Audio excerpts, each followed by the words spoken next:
First thing is pause and pray. Don't rush to react. Seek God's voice in the silence. And then it says, evaluate the lesson. What was this door trying to teach me? Was I outgrowing that room? And I think sometimes we don't even realize we've outgrown a place. I say, so there's some things, even though you're pivoting, there's things that you got to prepare for.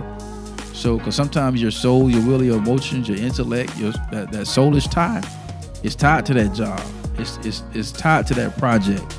It's tied to that last business venture that you created that's doing well, but you feeling that tug to pivot. Or maybe it's not doing so well and you feel the tug to pivot, but because that's your baby, and that happens especially with entrepreneurs. You know what I'm saying? It's like we'll hold on to something till it, and God, you know what I'm saying? And with the jaws of life, you're holding on to it, and God telling you to pivot. So, and I found something interesting. I didn't even know. But it's crazy how God's creation just speaks to you, man. Because we talked about the snake shedding his skin for growth, the eagle to go through his process for growth. You know what I'm saying? The bear goes through his preparation process for hibernation. It's like everything prepares for something. And so I forgot about the lobster. The lobster actually, when it's outgrowing its shell, it goes down into the deepest places in the ocean to shed the old shell to prepare for growth for the new shell to come and attach it. Wow.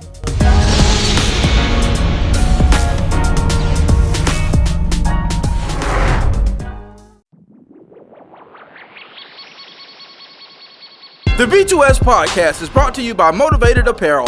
Motivated Apparel, the premier gear for motivation. A brand that motivates, inspires, and empowers you to stay motivated while chasing your dreams. Head on over to www.shiftmotivations.com/shop motivated apparel and grab yourself some motivated apparel today.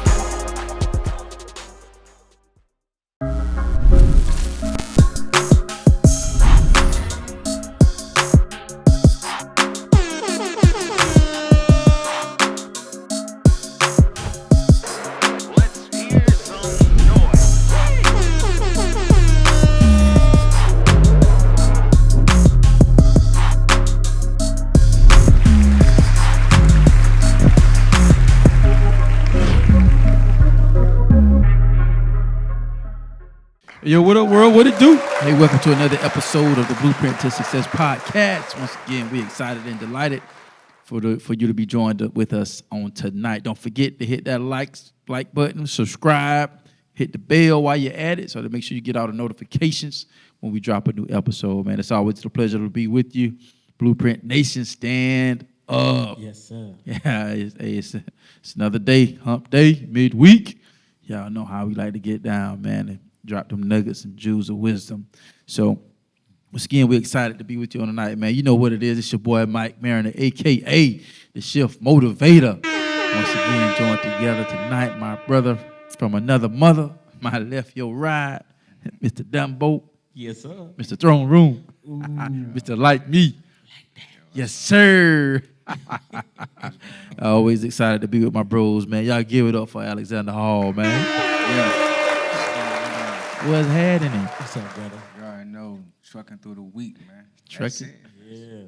Trucking. Just vibing, man. Just vibing. Just I'm in a different space. Yeah. I'm in a different space, so I'm just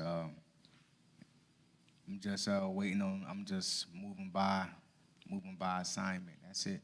Facts. That's it. It's nothing more, nothing less. I'm just moving by assignment. Yeah. Just whenever he moved the piece, that's where I go. That's how I move. That's it, bro. Just not checkers. Yeah, definitely. And the thing is, bro, you know how when people say people who have a better grip on their finances, the first thing that they say most of the time it's not really a money problem. It's a mentality problem. You have to unlearn habits and stuff like that, and then implement new habits. It's the same way. Happening right. Well, with me, I can speak for myself.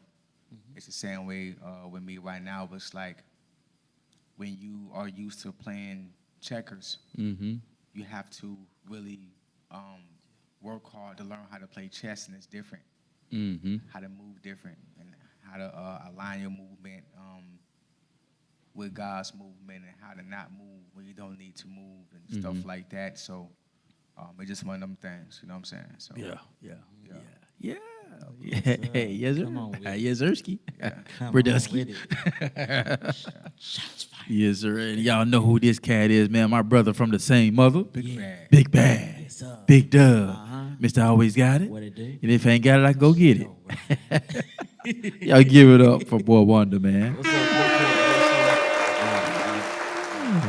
I love what you said that because, man, where I am right now, I feel so refreshed. Because I literally rested all day today. And then from this past weekend, it was really dope. God moved like crazy. Yeah. I'll ask you, how was that? Man, it was awesome, bro. Like, the pastor, there's another event, conference that they have in kind of like the lower part of Georgia, Florida borderline, but it's in Florida. And he was like, hey, can y'all make it on this date? I was like, well, we'll be in Brunswick that weekend. It's like, y'all think y'all can slide through? I said, we'll talk about it. We'll see what we can do. But it was a wonderful time, man. A lot of the same kids that were there last time was here this time, and they just get poured into so much. So it's just been really good. And even the level of word I've been getting this past weekend has been crazy. Just us, just speaking about the goodness of God and just bonding, you know what I'm saying, fellowship. And so I feel really refreshed, like a huge reset. The last 2 weekends, it did me well.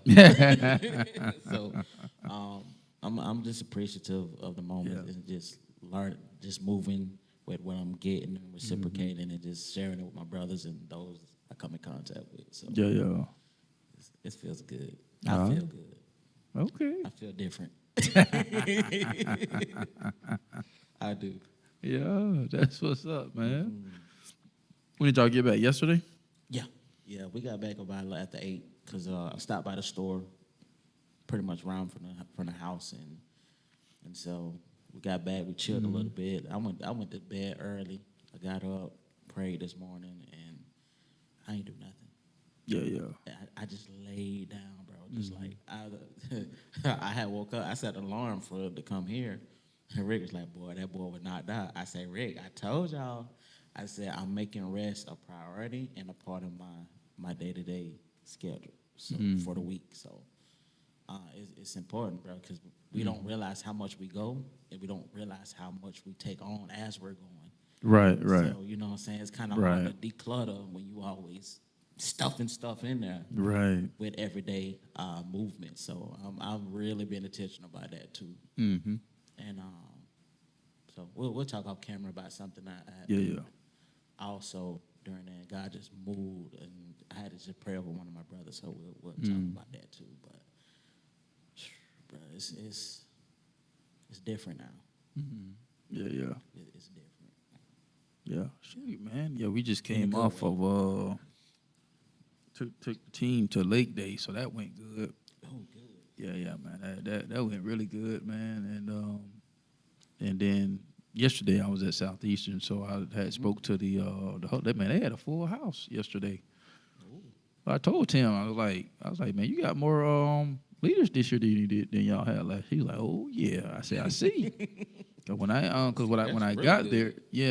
got there, he didn't like. It was kind of like different than what he did last year. He actually kind of forgot what he did last year, and so I just kind of like just walked out a little bit, just kind of went to myself out there and then so like when you come out where they have the worship at is you come out and you go out the door, you look straight ahead, it's a fountain of the feet washing. Yeah. So I just went out there and just kind of like, I was reading the history of the statues and all that type of stuff. And then a few things that came to me, so because I had my Bible with me, so I just started opening it up, and I just kind of stayed out there for a few minutes. And then ran into one of my buddies, man. He came around by the time I was heading back to. By the time I walked up in there, boy, it was standing room only. Sheesh. and I forgot it was 2 hours. I was thinking it was 1 hour, but it was 2 hours, so I had kind of like closed it out early. Oh wow. And so I was like, well, shoot, I just helped y'all out. Then y'all got extra more time to do what y'all need to do. Man, but it actually turned out good. So Sweet. yeah, so I actually be out there for the next 3 days doing the leadership workshop. So excited about that too. So Heck yeah. yeah, just kind of getting poured into and getting pouring out. Right, it's important. Yeah, It's really important. yeah, You know how you realize to a certain degree, as you're moving, you really moving on fumes. yeah. That one You when know you what I sit mean? down, boy, you be knocked out for hours. What? You like, dang, I'm tired. I'm Yeah, telling you on set still. Sit down, Brown. Sit down. Hell yeah. and it's even Rick did a phenomenal. Everybody did phenomenal, but Rick did a phenomenal job. He was like, "Boy, I'm tired." I said, "Bro, you poured out a lot." I said, "You poured out a lot," and I don't think we as not only as believers, but just in general as human beings, how much we put out on a day-to-day basis Yeah. with those we come in contact with. So, and it's all preparation. For something greater, for something bigger to happen, for another assignment, as you put it, as you say it. So, it's like my antennas and my radar is more even intentional. Like we just feel refreshed. renewed. Yeah. It's needed. Yeah. It's Yeah. needed. Yeah. Sweet, man. Yeah, seem like we all sliding through, man. Oh yeah. Yeah, man. So yeah, we they got. I don't know if I'm gonna go though. I just found out it's supposed to be in Tampa. We're supposed to be 7-on-7 Tampa Saturday at Tampa Tech. So I don't know if I'm gonna ride out there yet. But things is moving along pretty good. Summer workouts, man, they going by quick, boy. I was watching because I had to go out there today, and because I had to drop something off to coach. So I went out there alone. So, but I chopped it up with the kids. So one of our kids gave a commitment today. Shout out to James Tillis, man, going to UConn. So he committed to UConn for right now. Sweet. So and then Jordan Tarver committed to Bowling Green. That's where Eddie George is. Yeah. So man, we got some guys that's got quite a few highly recruited guys, man. So he made that official commitment today while we was out there. So the coach had called him. Yeah, man. I was watching, man, the freshman QB. That joker is a freak of nature, boy. He's Bro. gonna be a problem. Just coming into the 9th grade from 8th grade. Oh, that's gonna be a problem. His accuracy, bro. The boy hit the pole on top of the basketball goal that lets it up and down. The boy hit it. Yeah. I say, did y'all just? He's like, oh yeah. He said, yeah. He accurate now. I said, I see. Welcome, son. I say, that ain't normal. I say, man, to have that type of talent as young as he is, boy, that's crazy. Like, cause he was throwing his Thomas's son and his nephew was throwing the ball around, and so they had threw it, and then he had grabbed it, and he just effortlessly just threw it back to him. I'm talking about like just. And me and Thomas looked at him and was like, bro, I'm talking about a tight spiral, a little small, one of those little Like kind kiddie of balls. Nerf but- balls. Not a Nerf, it's actually football, but it's just Okay. smaller. Ah. Like he just, like, how you just, here you go. Just, Like just nonchalantly, just here you go. And it was a tight spiral, like, and it went like a missile, like, and he just tossed it. And it released out his hand like a missile. And Tank caught it, which is his nephew. I was like, dang. But the way he shot it, bro, me and Thomas looked at each other like, did you see that? Like he just literally nonchalant just. So man, we excited about it. Yeah, we gotta lock in because we got a tough schedule.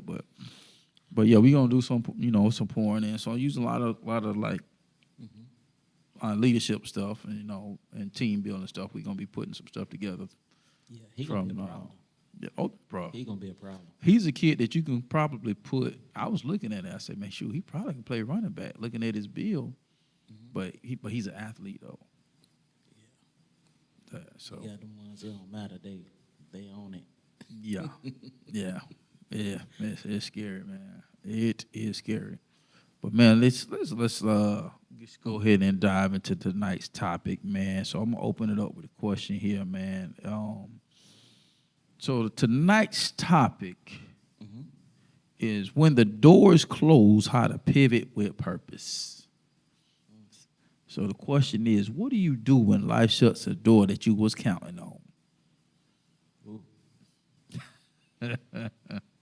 Whether it's a job, relationship, missed opportunity, failed plan, no matter what, God still has a blueprint made for your life. But what do you do when life shuts the door that you was counting on? So I'm gonna alley-oop that one to start the segment off on tonight. I love that segment. Man, for me, for years, I had to understand that a lot of the rejections was for my protection. But it's kind of hard to see that in the moment when you feel like you heard God or you feel like, I know this is God. And a lot of times I had to separate what is God-led versus what is people-led, what is person-led. Because God can be hearing you clearly, but if they're not in connection and alignment, there's that other half that you don't get to see. Just like, when you dealing with a lot of bookings and shows and things like that, you be like, hey, we be like, it's like, cool, you do what you do and nothing.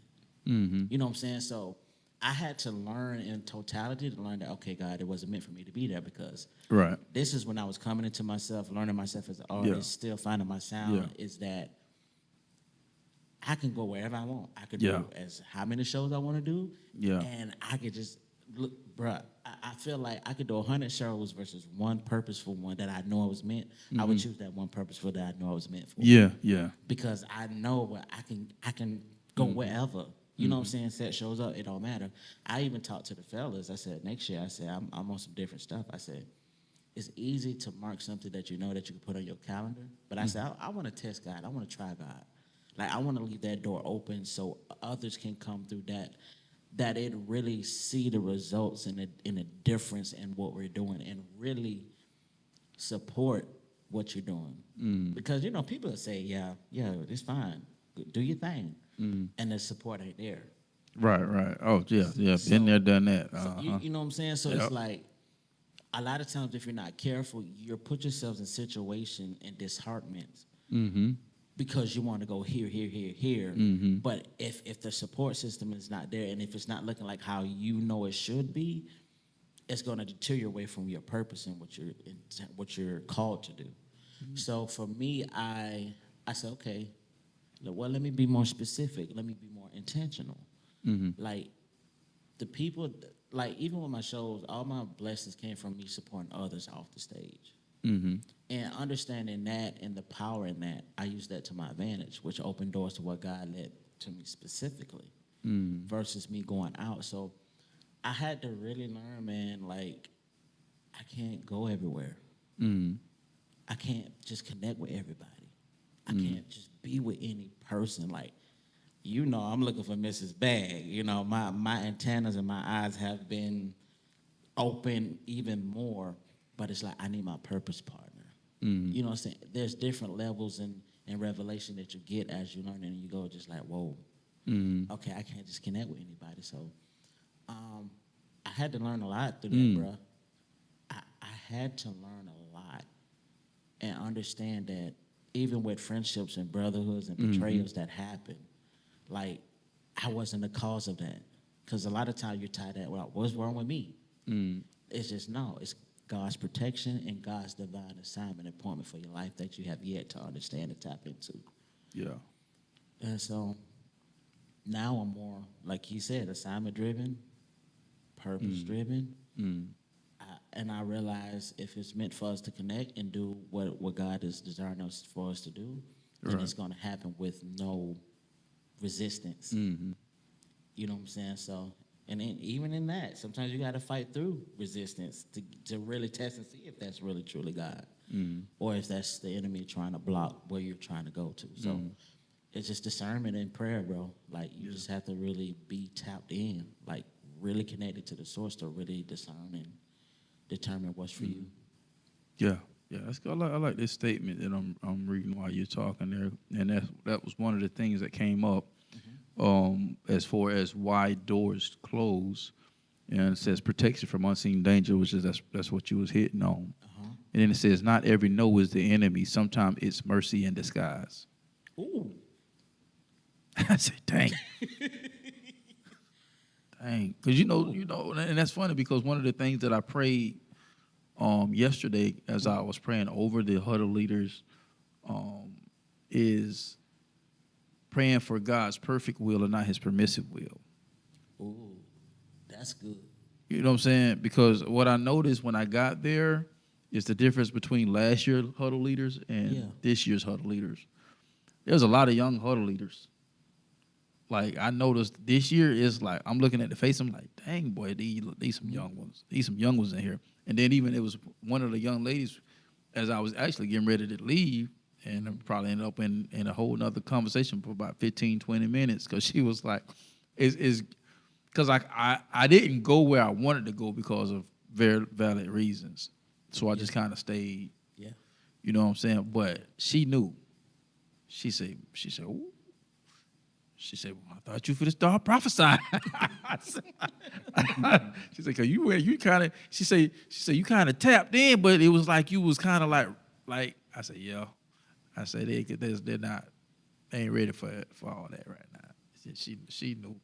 I said, so what church you go to? So we just started talking because she peeked up on, because when she started talking about deliverance, I said, okay, yeah, you are, yeah, that's why you was able to kind of pick up on. I said, because where I really wanted to go, I couldn't. And I said, I say this humbly. I say I was wanting to take it to where we just shut the whole atmosphere down. Yeah. I said that's. She's like, she said, no, that ain't Eric. I know what you're saying. I said, yeah. I said because I don't never just go up there and shut everything down. Like even like last year, that was my first time doing it last year, and so when I grabbed the mic, I just extended the worship. I didn't cut it off. And so many people it just kind of led to where everything went. And I got a lot of great responses on that, just that alone, let alone the message. And people really enjoyed the message and was encouraged.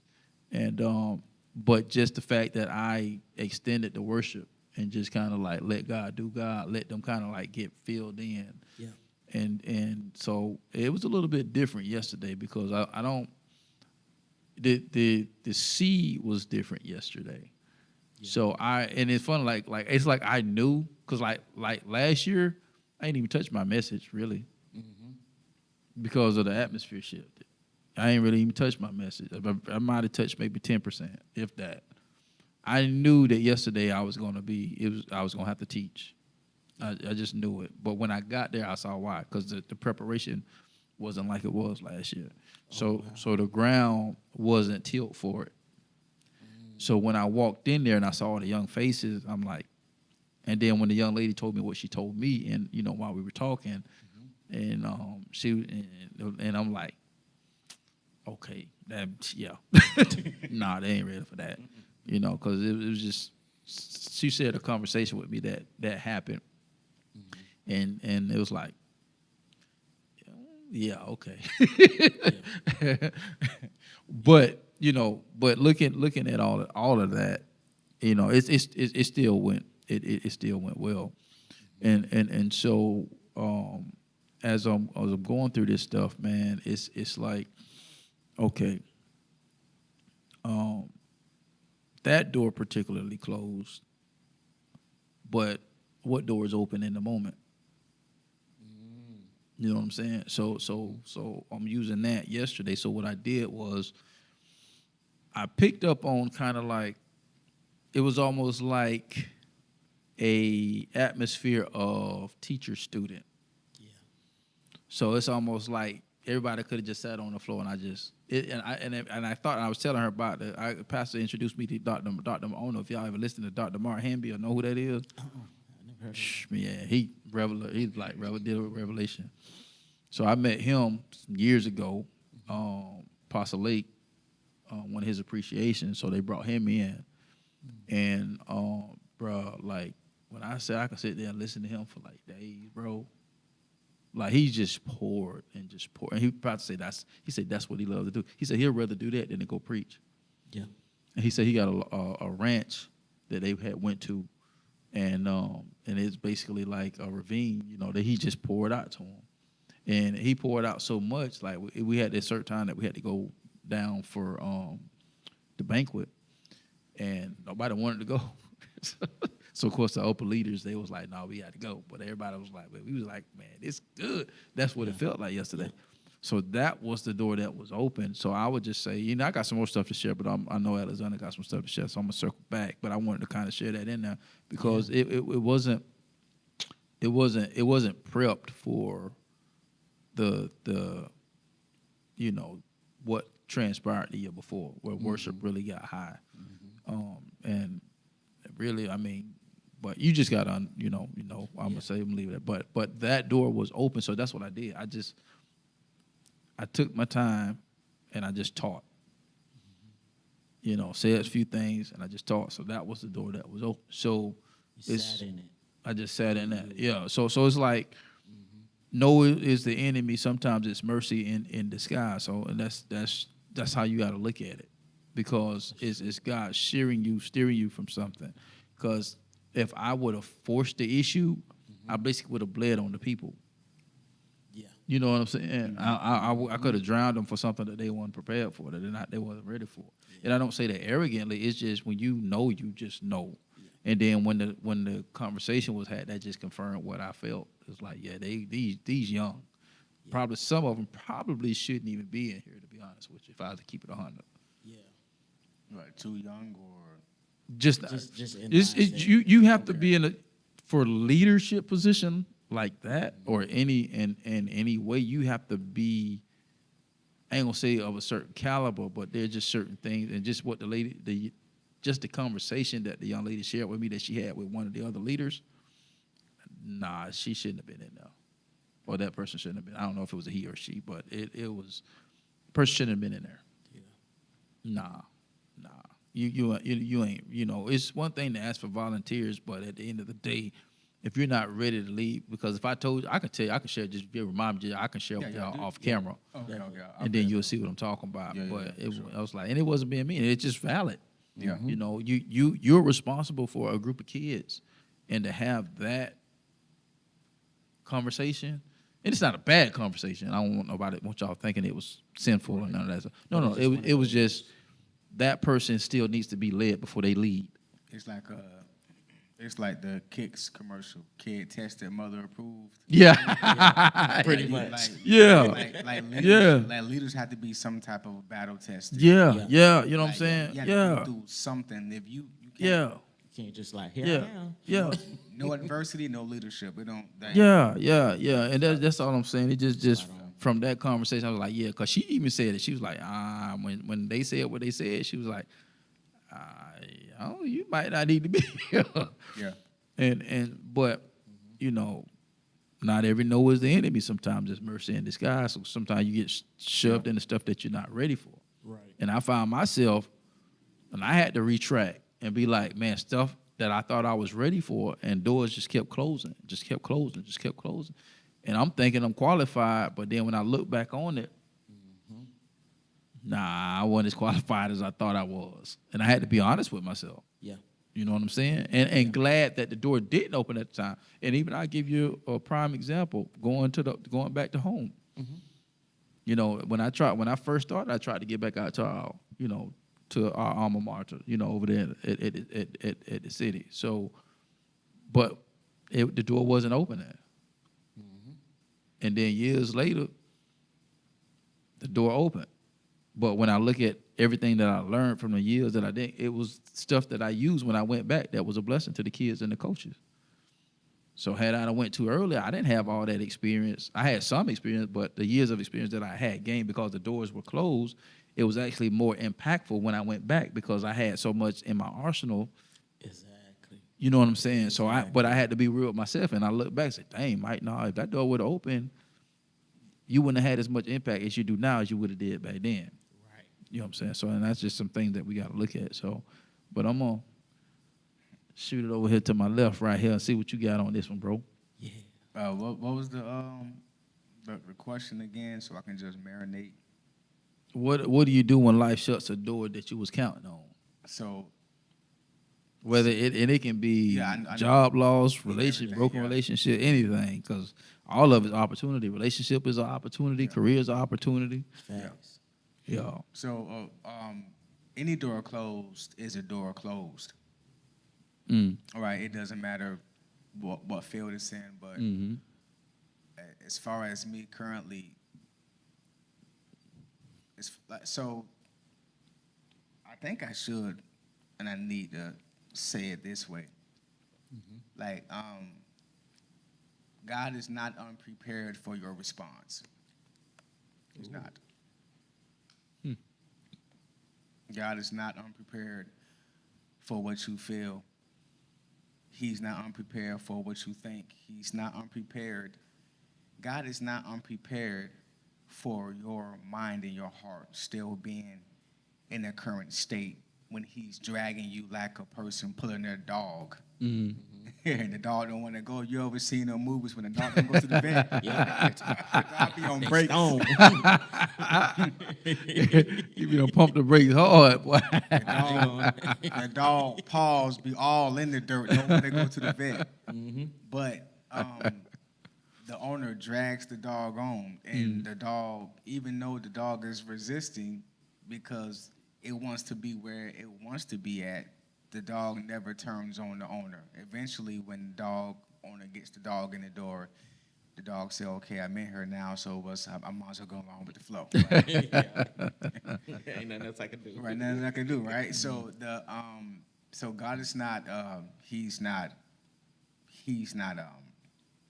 unprepared for your response. So for those who, when the door is closed, and your heart is still on that job opportunity. Right.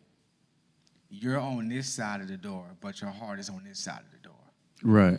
But you can't see behind your heart. You don't know what it could be. Jacked up managers. It could be that they don't get no raises. It could be people are prejudiced when they shouldn't be. It could be the company is not handling business correctly, and it's finna go down in a few years. You can't see behind your heart, but your heart is on the other side of the door still. That's good. You see what I'm saying? Yeah. So, you still could love that person. You still could have hopes and dreams for that person. You still could want that car. The car costs too much, but you still want it. But you still want it though, even though you're finna get the Camry. You want the Lexus. You know what I'm saying? You still you driving a brand new Camry, but you don't even care because you mad because you ain't got the Lexus. All right, so, you know what I'm saying? God is not. He is not unprepared for your response. So that's one thing that I had to realize. Yeah. He's not, and you shouldn't be, and you can come to God about, and maybe this will help somebody. You know what I'm saying? You can really come to God about where you're at. He would not be ashamed of you. It's a part of being human. Yeah. Right. Yeah. It's a part of having emotions. Right. It's a part of it. Right. Now, when you go and acting contrary to what you should, that's different. Right. But it's okay to feel that. It's okay for your heart to still be there. But when he pulls you, don't just be biting the one who's pulling you, because the owner who's pulling the dog in the vet, the dog got a horrible flea infestation on the backside of his thigh. The dog been scratching so much, his thigh about to fall off, right? So the owner is pulling him inside of the vet to fix his problem. I'm trying to fix your problem, and you not trying to get up in here. Right. So the person who's pulling you is actually trying to help you. So God is not, he's not ashamed of your response. So when you say, what do me personally, I deal with my current state when the door is closed. I just shed.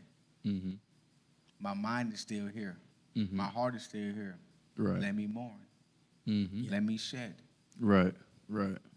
When that door was closed, right now, I need to open the door to a father and son. I open that door. Because when I tell you where my heart is at, when I feel ashamed that I still love this individual, I still want this thing, and you might be ashamed to tell your peers that, God, I can tell you that, because to you, you already see it. As a matter of fact, I need to tell you that so I can get some correction on what I'm feeling and what I'm seeing and what I need to be envisioning. So what I do, I start to shed, and I open that door to father and son, because that's the door that needs to be wide open at that time. Because he's the only one who can give me the strength. He can give me perspective. He's obviously giving me protection. You talking about protection? Right. I feel like 50 Cent around here with the vest on. Got the spinner thing with the spinner chain on, boy. Can't do nothing to me. You know what I'm Can't saying? touch me. You know how many times they tried to shoot me, son? I'm talking about major. I'm talking about major protection. I was talking Miss Faith Johnson at church after service. She left my spiritual mom, so I'm talking to her, and she was checking up on me. And y'all pray for Mr. Mike too. He got a hip fracture. Oh, okay. Yeah. I got you. And so she was basically telling me the same thing what y'all been telling, what y'all said earlier, and what other people been saying. And she tap in. When she tap in, she tap. And she knows she taps. So if Faith tell you something, it's on the money. Legit. It's legit. She ain't no faking. And she was like, and she just kept saying to me, Scott, he's protecting you. He's protection. And then she looked at me. She locked in. She was like, she said something on the lines of, I've been feeling this for the last couple of months. She said, he's protecting you. Just trust me. It's something he's protecting you from. You know, and then when you think about when you around here making dumb decisions, I have made some dumb decisions in the past few months. And when you come out protected, okay, God. Okay, so it's obviously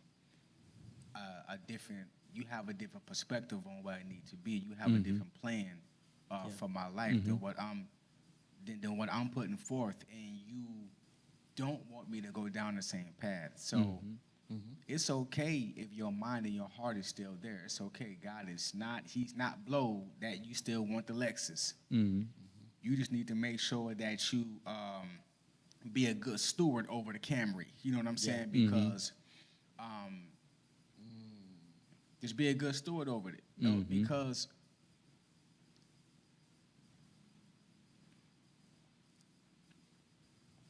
it's not gonna be. You can play around with it if you want. God, you keep on. I'm trying to protect you. I'm trying to protect you. I'm trying to protect you. After a while, if you keep stepping outside this umbrella, it's gonna be on you. Yeah. It's gonna be on you. Yeah. It turn you over to a reprobated mind. That's what the scripture say. It's gonna be on you. So it's like one of them things to where when the door is closed, I immediately shed right where I'm at. My current state of mind. Who am I currently at this moment? Right. Because when the door was closed, that means every vision that you have thought about, everything that you have conjured up in your mind is come to a cease. So that means the marker board is erased. So you might have to decompress from what you thought of what you saw in your mind that was going to happen behind that door. So let's just start right there. Let's just start with you dealing with your vision that you thought you had being erased. Let's start right there. You know what I mean? Because obviously you can't move forward fresh until you deal with that. We're not finna sweep that under the rug. We're not finna go, this didn't work. Let me jump to this. No. We're not doing that. Let's heal up. Let's get our mind right. How come what? If you didn't get the job, why would you? If you put your eye pen in that job, it didn't work. You put the ad in that job, it didn't work. They're the same type of companies, but different name of companies. Obviously, something is going on. Either God don't want you there, or maybe it's something you need to tweak. How about you look at the resume? Right. How about what did I ask good enough questions? Was my follow-up good enough? Was my presentation good enough? Or did I answer questions good enough? How about we sit and just let me look at what I got going on, so when I go to the next, I can hit it. But if you don't sit there where you're at, if you don't sit and look at where you're at and deal with you currently, then you can't be better next. So I just feel like dealing with yourself right where you're at, and opening up that door for that daughter father or that son father, opening that door so you can get let in, so you can really get to know who you are and who you're supposed to be. Like allowing God to touch you and deal with you and being vulnerable in the moment to him, so you can have the opportunity to be who you're supposed to be later on. So that's the first thing that I do. I shed like a snake. I just start shedding. If it's crying, if it's being alone, if my spotter senses, quote unquote, are tingling, I cut off anything that's causing my vibe to be off. I'll watch who I'm hanging around. I'll watch what I'll watch. I immediately just get into that mode of, okay, God, where am I right now? Because obviously I thought I was going there, but I'm not.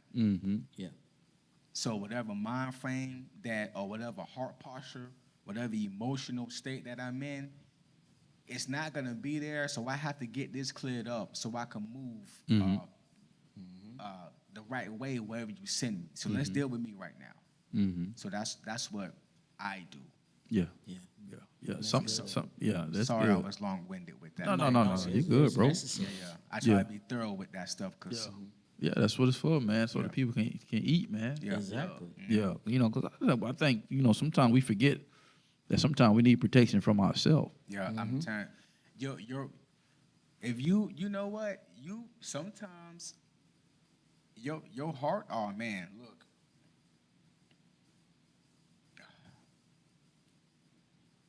Love is a powerful thing. Love is the love of money is the root Right. of all evil. The love of money. Love is a powerful thing. Your love for a sport. I remember I was watching a clip of Isaiah Thomas. My man's broke his ankle. He was playing this was a game way back in the day. I think he was playing Jordan. I forgot who he was playing.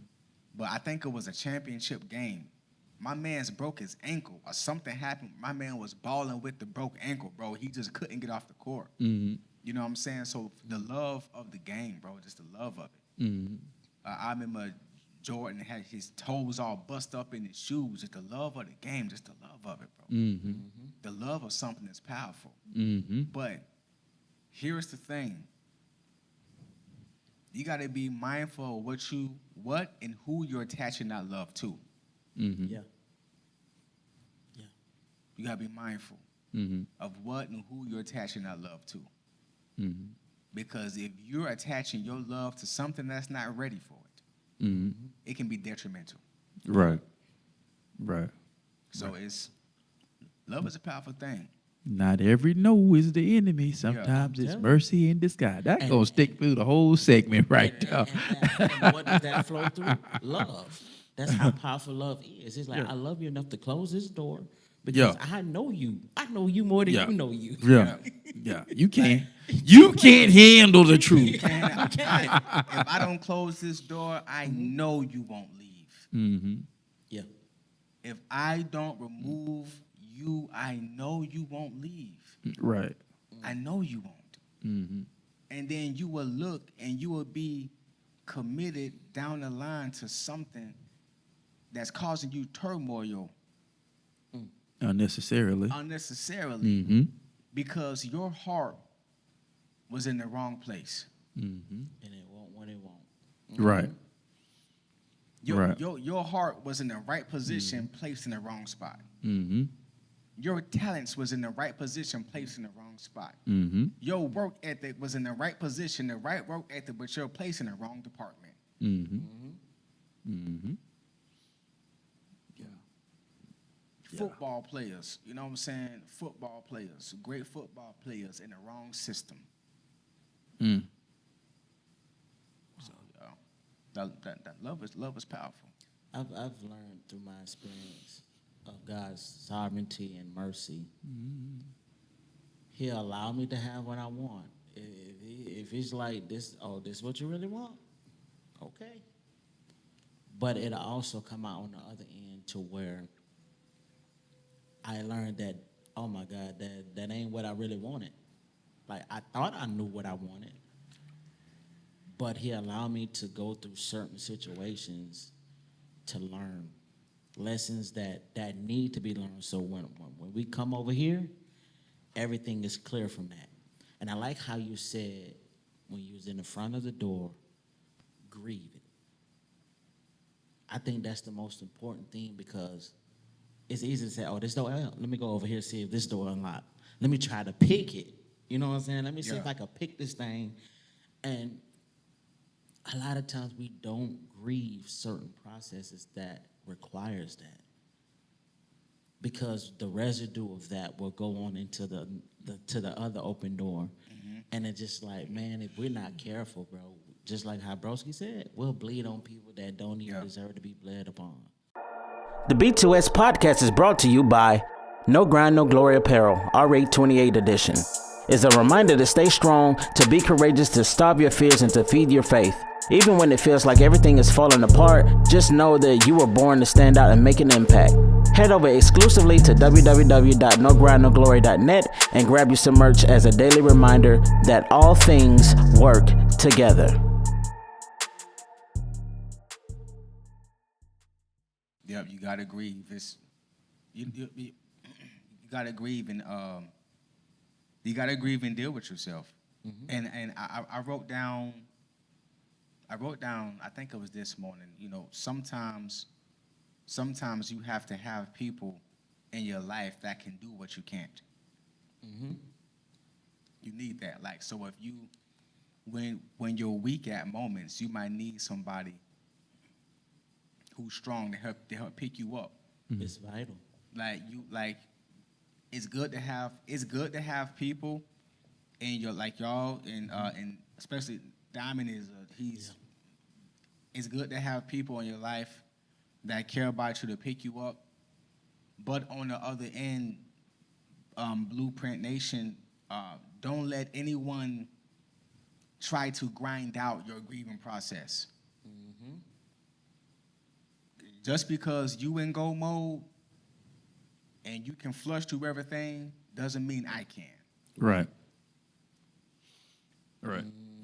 Doesn't mean I can. Just because you can blow through everything real quick and process it real quick doesn't mean I can. As a matter of fact, if you know how viable I am, when I'm at my ripest peak, you might need to let me just check on me and make sure I'm not wilding, but allow me to go through my grieving process, so whenever I slide through, I'm giving you the rarest form of myself. But don't let anyone rush your grieving. Don't let society rush. If that door closed and you was trying to get that job, take a fall back on putting in jobs for a little bit. Right. Be directly in your season. Be directly where you need to be at. It's okay. Right. And I'm learning that about myself. It's okay not to be in drive. It's okay. It's okay, because when I want to make sure that when I put the car out of neutral in drive, I'm in the lane that is connected and that is meant for me to be in, and not just be in the lane just because I'm known for this. Yeah. No, I can't. That's you. Me personally, I can't do that no more, because we just gonna keep it real, right? Keep it above. And I think a lot of people are like this. When you do things because of other people, they're gonna be happy. I'm gonna make her happy. I'm gonna make him happy.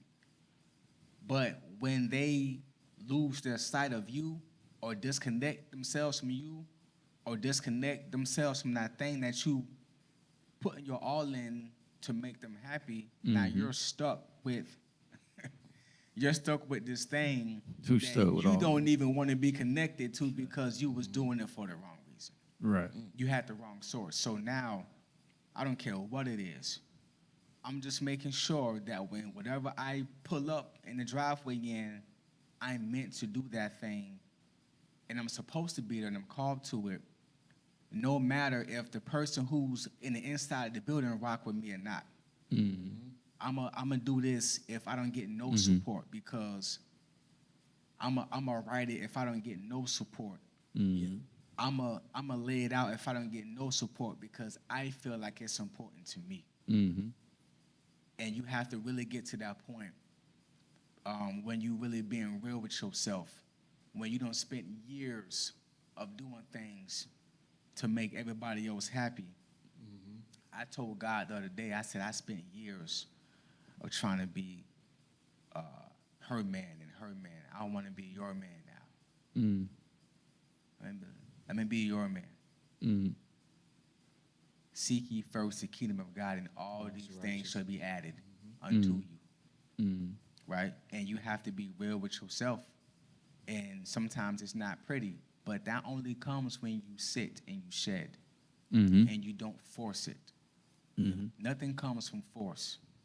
Yeah. Every time I've seen somebody rushing in traffic, 9 times out of 10, they hit something. Every time you see somebody rushing in the house, 9 times out of 10, they knock into something. Every time you see a transporter rushing in the hospital, 9 times out of 10, they hit a wall. I'm just tired of knocking stuff over. Knocking things over. When I look around, the person who I'm rushing for, knocking things over for, they're not around to help me clean up the mess. That's good.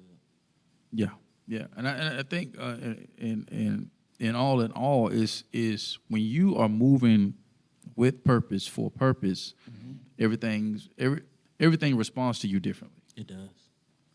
So doors that you think should open, they're not going to open because purpose is behind that door. Right. Because you're moving different. Now, if you were just chasing a bag, if you were just chasing opportunity, you're chasing clout, it's going to always be there. It's going to be so easy. It's like you just go, you can just move, you can just do what you want to do. But when purpose is involved, it's like, hold up. You know, wait a minute. You know, because go to the job situation. It's like, even like with jobs, bro. It's like sometimes you're going in, putting in resumes, you're doing it because it's like you get a job, and then as soon as the fire get turned up, now you're ready to jump ship.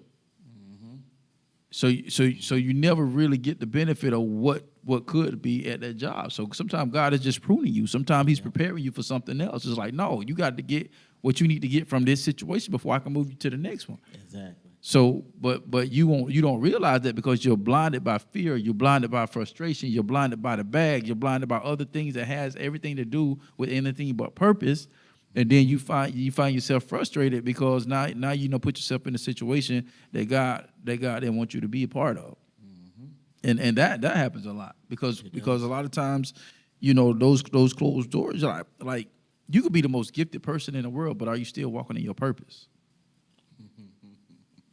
That's well, you can sing the paint off the wall. That's a bar.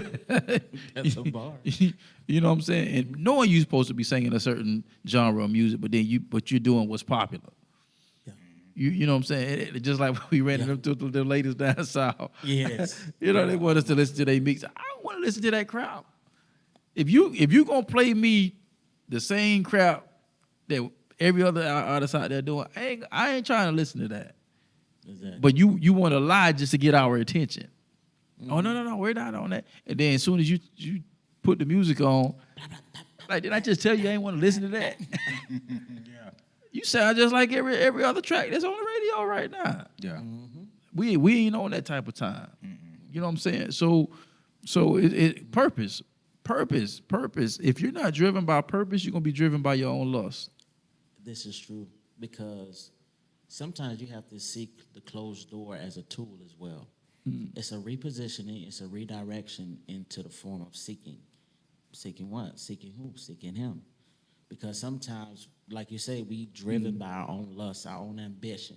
I own pride. Mm-hmm. I own like, oh, I can do this. I'm him. You know what Right. I'm saying? Like, I'm him. I'm that guy. I'm Like, him. Okay, open that door. Because Yeah. unless God open it, you're not going to open that door. Yeah. And so it's just like you're appealing in appearance to these other doors. Mm-hmm. Let's just say if they are open and God allows you to experience those doors, right? Mm-hmm. I would rather experience the closed door with him versus an open door on my own. Mm-hmm. Because I know for a fact there's an intent, there's a purpose that he has specifically for me that I'm going to able to reach somebody or a group of people, individuals or youth, that is going to be impactful. Mm-hmm. I remember, I like how you said when it comes to leadership, there is a certain awareness and intentionality that you have to have Right. in reading the room. So I did a show years ago in Lake Wells, and it was like X amount of artists. I was the last one to go on. And so, I mean, God wrecked the whole show.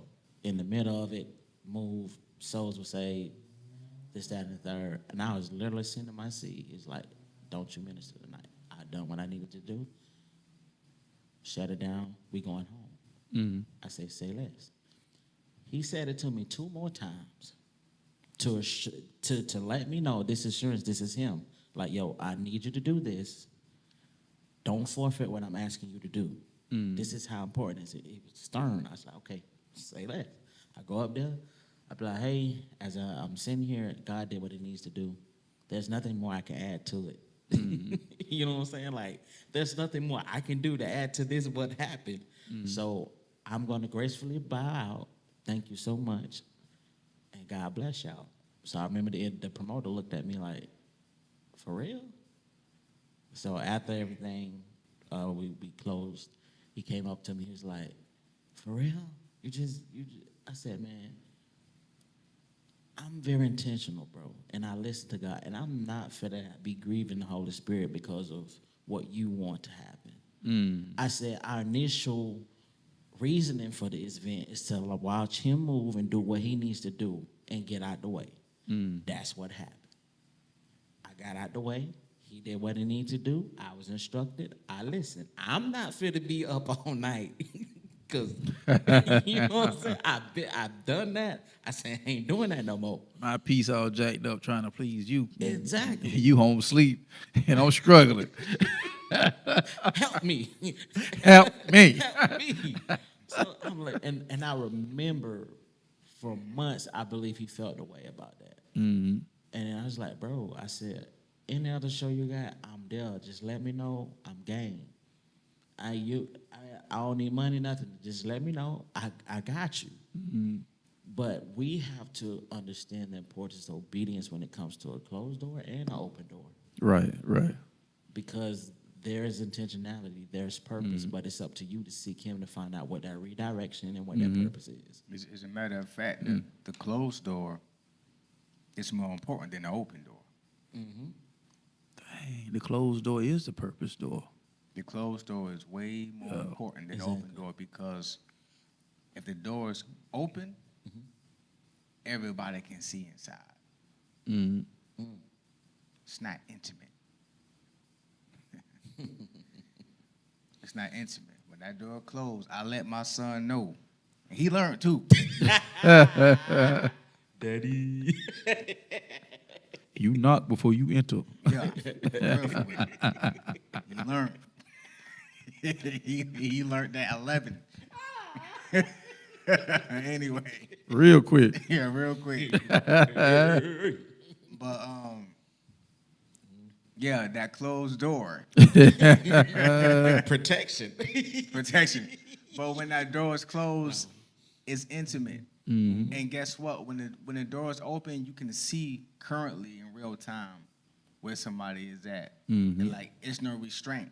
Mm-hmm. When that door is closed, it gives you the time to clean up your mess. It gives you the time to get right. So when that door is open, you can represent yourself in your best manner. Preparation, yeah. It's purest form. In your best manner. But when that door is open, what you see is what you get. Mm-hmm. Ain't no time to clean nothing up. Ain't no time to. It's no time for all that. Right. So that the closed door is real. it's real intimate. Yeah. And it's real intimate though. Go ahead. What? You even say something? Go ahead. Oh, no. I'm just scratching the side. Oh, of my okay. head. That closed door is real intimate, and I just feel like I need to say it again. God is not. He's not blowed about the position of your mind and your will and your heart. He is not blowed. He wants you to come to him with that stuff. There's nothing like you feeling like this, but you having the feel or the pressure to move like you don't feel that way. No. Right. My homeboy, like one of my best friends, Jarrell Hagens, he called me the other day. My dog Whoop. When Whoop call you, It's a wrap. when Whoop call you, it's a wrap. You better pick the phone. It's a wrap. So Whoop, he called me. When right? I call, you better pick up. So Marco Polo. yeah, so Whoop called me, and we talking. To me, he like the male version of V. You know what I'm saying? So when V or Juan called me, you gotta pick the phone up. You know what I'm saying? So when Wookie called me, I picked the phone up. Yo, what's popping? So he called me. He said, "Bruh, let me ask you a question. Now ain't no. He like y'all like Just y'all got to meet Jarrell. Like he a person who. Yeah, you know what I'm saying. So ain't no capping. Straight to the point. I ain't sugarcoating nothing. Ain't no reason to cap because you gonna smell it. And when you cap, you can't be helped. Nope. Right. Like Pastor Jeff said, you are as sick as your secrets. Scripture says that confess your sins one to another, right? Yep. If so he said, bro, let me ask you a question. He said, hey man, he said, you will still run.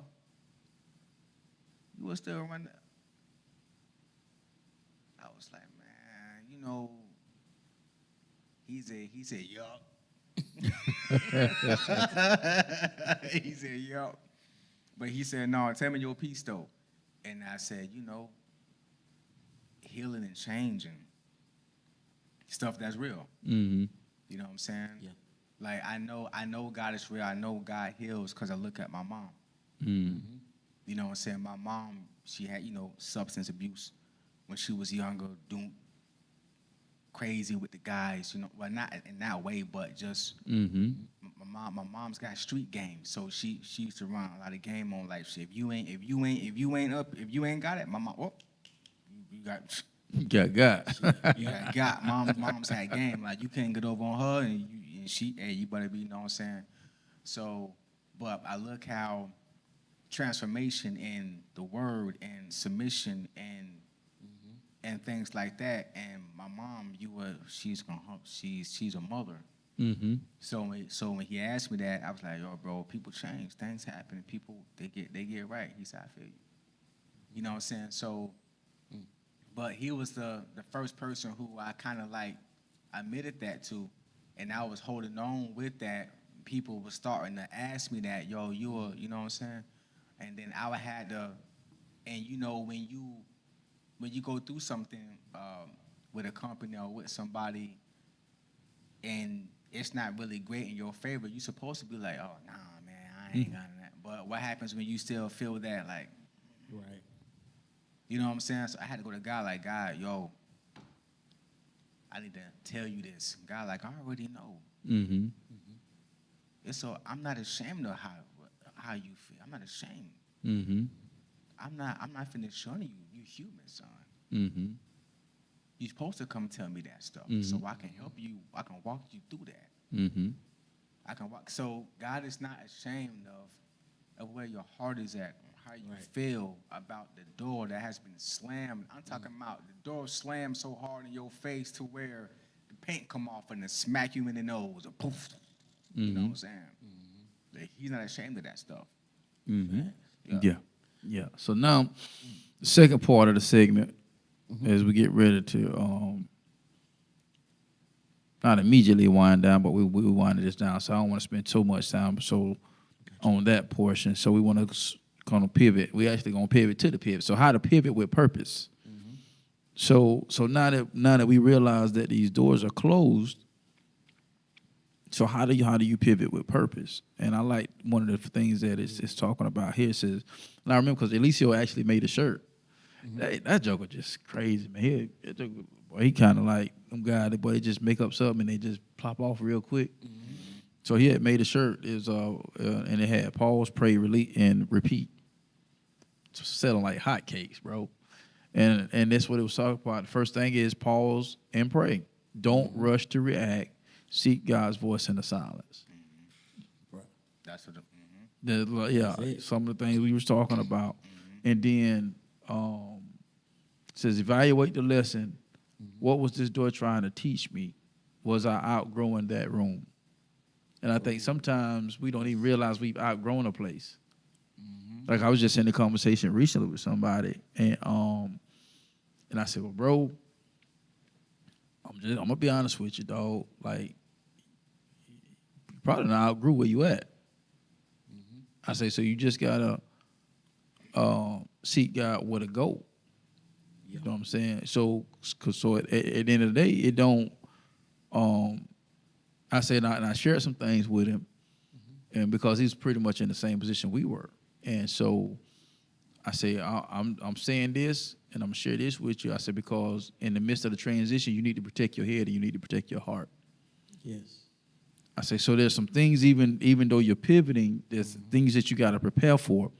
So, because sometimes your soul, your will, your emotions, your intellect, that soulish tie, is tied to that job. It's tied to that project.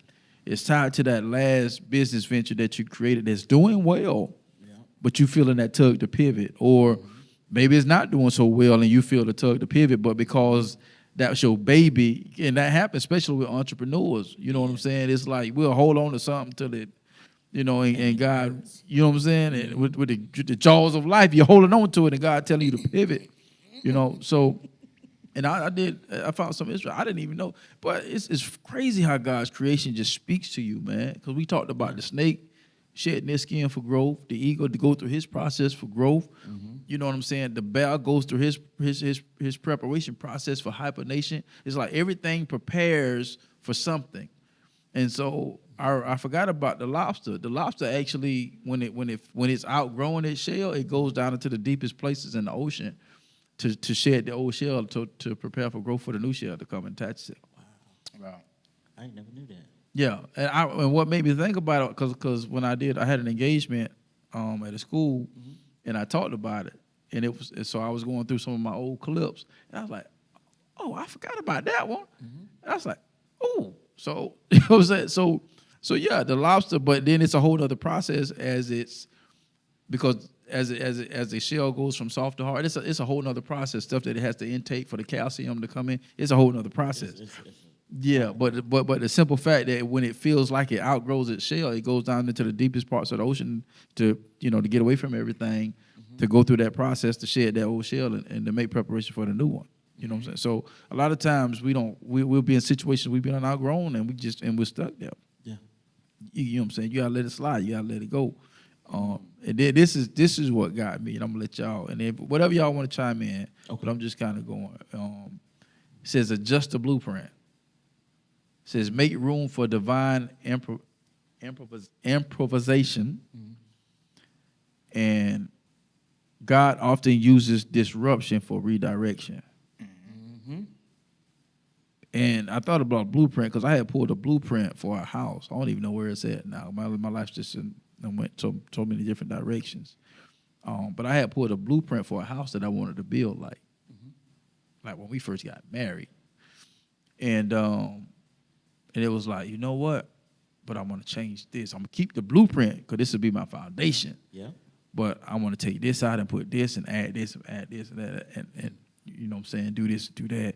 So when somebody adjust the blueprint is making room for divine improvisation.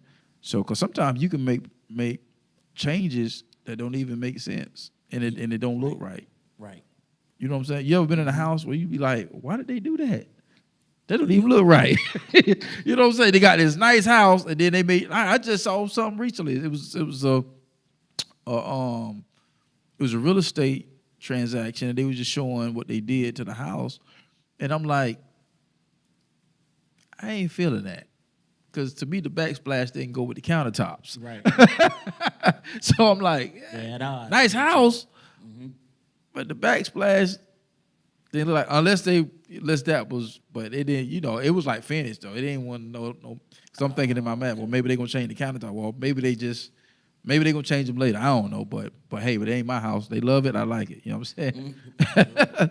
So, but making room for that to be, allow God to improvise in certain situations. I think that's a big plus, because you can take because just like Pop, when Pop had his house built, he made some improvisions. He made some changes. You know what I'm saying? And ain't no house like it in Polk County At all. at all. You know what I'm saying?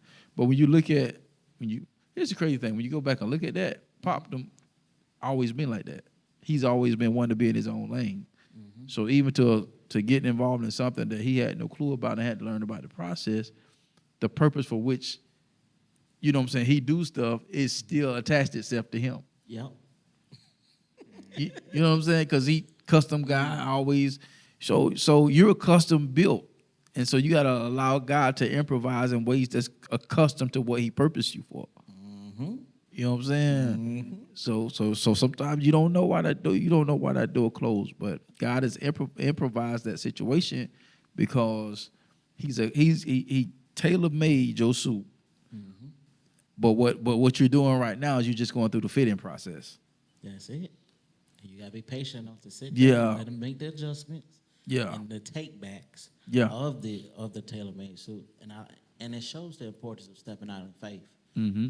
Even going into unknown territory. And I like how you said with disruption. When you think about how the whole world shut down with COVID, when that happened, the whole process, that was a disruption. Major disruption. So it's like, okay, I peeped the disruption, which means the reset is coming, which means this is a perfect opportunity to do a lot of adjustments, because when you think about that period of time and even just understanding my schedule and how I was serving, bro, it was just like, there was no breathing room, no breathing time. It just boom, boom, boom. And when that happened, I was just like, okay, this was a major reset. This was a perfect opportunity, not only to take advantage of the reset, but to seek and see purposefully where you need to go. Right. And understanding that, I was just like, okay, I get it. You need more intimate time. You need me coming to you more.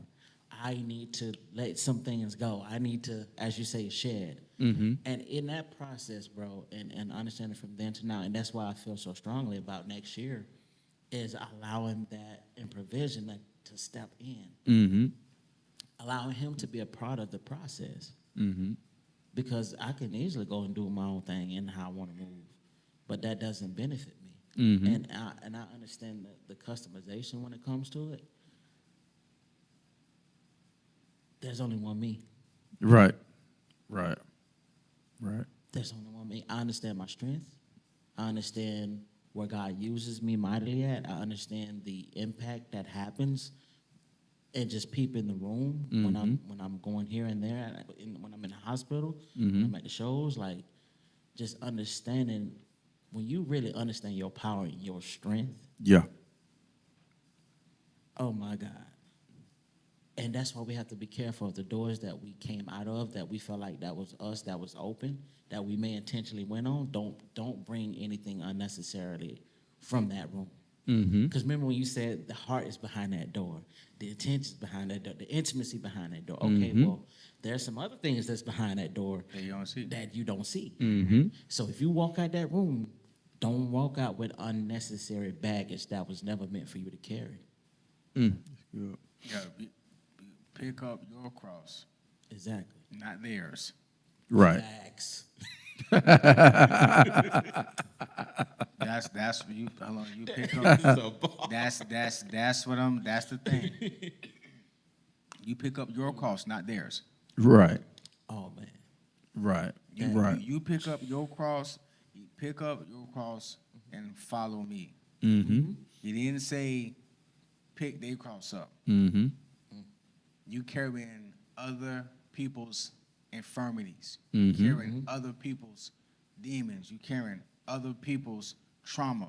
You're carrying other people's mind stuff, other people's baggage. Pick up your cross. You got enough for your own stuff. I'm telling you. And that's, well, it says, how do you said, how do you pivot? How to pivot with purpose. Yeah, you pick up your cross. Yeah. Yours. Yeah, and that slides right in. That's great because that slides right into the next one. Take purposeful. It didn't say, listen, y'all, Blueprint Nation. It didn't say take action because that's what we know to say that. Quick. Everybody, we quick to say that, but it says take purposeful action. Yeah, purposeful. Yeah. And the purpose comes when you actually picking up your cross. It's your cross, not theirs. It's Because purposeful. It's purpose because you have your own mind battles. Mm-hmm. You have your own trauma you have to deal with. Mm-hmm. God, He has His own things that you got to tighten up on. Mm-hmm. You know what I mean? And you have your own vertical stuff you have to work on. So you pick up yours, the stuff that, God, I'm finna pick up my stuff. Now, what do you want me to do with it? Mm-hmm. Okay, let's just be for real quick. When you pick up your cross, you are being extremely courageous. Mm-hmm. Yes. Do you know how many people just look at their cross and walk around it? People got grass growing over their cross. They got grass. It's still there. It's still there. Like, pick it up, bro. That's why you're not changing. Pick your cross up.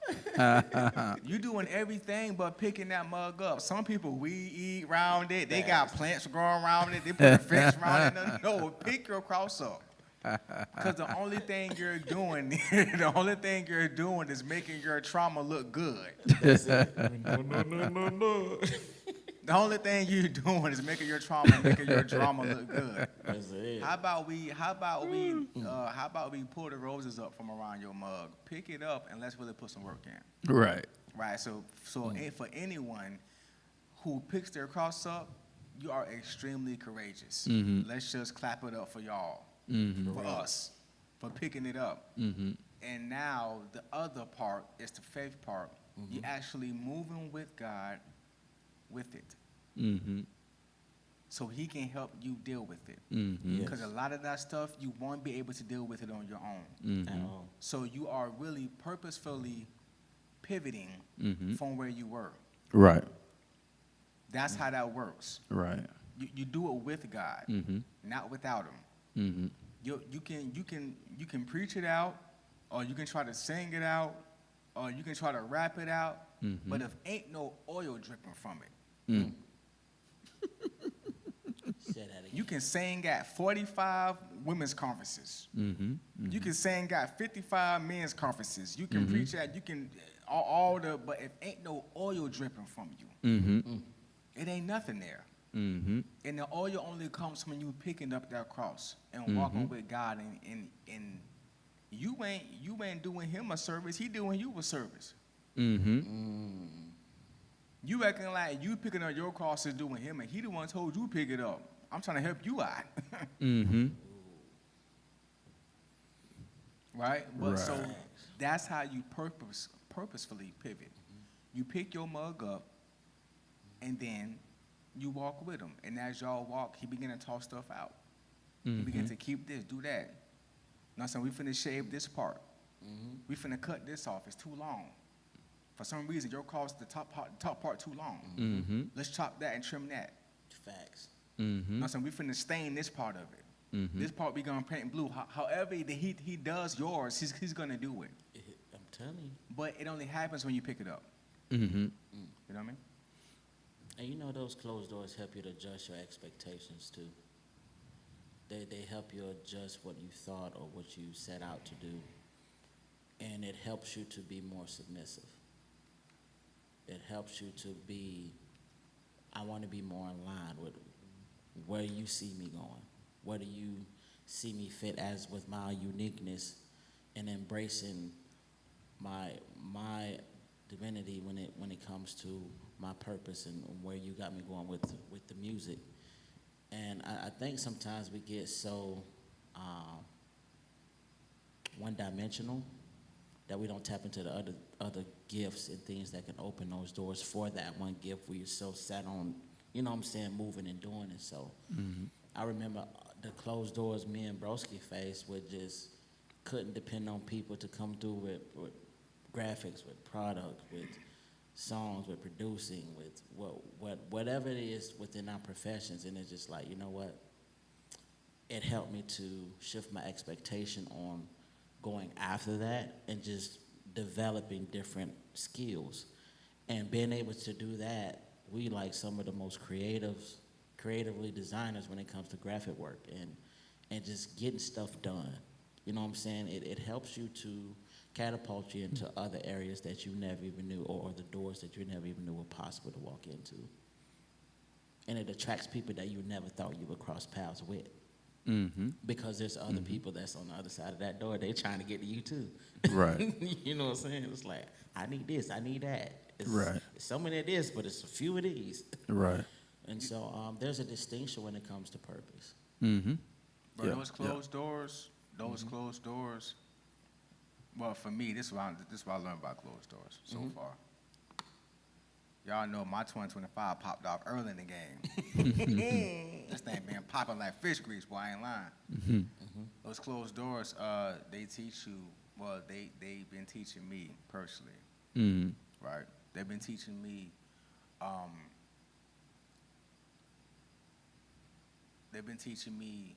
of how